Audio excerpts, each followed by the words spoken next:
ছেলে লাশ হয়ে প্রবাস থেকে দেশে ফিরেছে, আর মা ক্ষিপ্ত হয়ে সেই লাশের মধ্যে লাথি মেরেছে।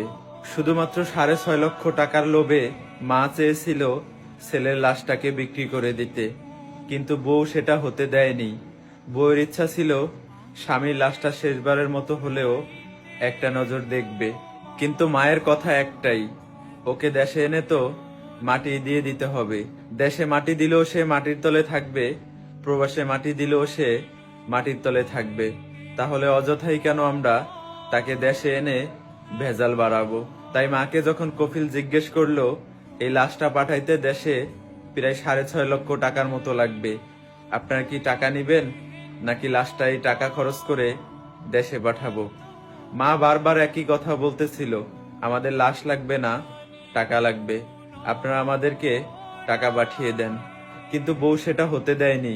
শাশুড়ির হাতে পায়ে ধরে হলেও এই লাশটাকে সে দেশে আনতে চায়। বারবার যখন শাশুড়ির হাতে পায়ে ধরতেছিল, শাশুড়ি কোনোভাবেই লাশটাকে বাড়িতে আনার জন্য স্বীকৃতি দিতেছিল না। বউয়ের হাজারো চেষ্টায় শেষ পর্যন্ত লাশটা দেশে এসেছে, কিন্তু মা ক্ষিপ্ত হয়ে সেই লাশের মধ্যে হাজার হাজার মানুষের সামনে লাথি মেরেছে। এইরকম একটা ঘটনা বিশ্বাসের যোগ্য না। তারপরও আমাদের সবাইকে বাস্তবতাকে বিশ্বাস করতে হবে।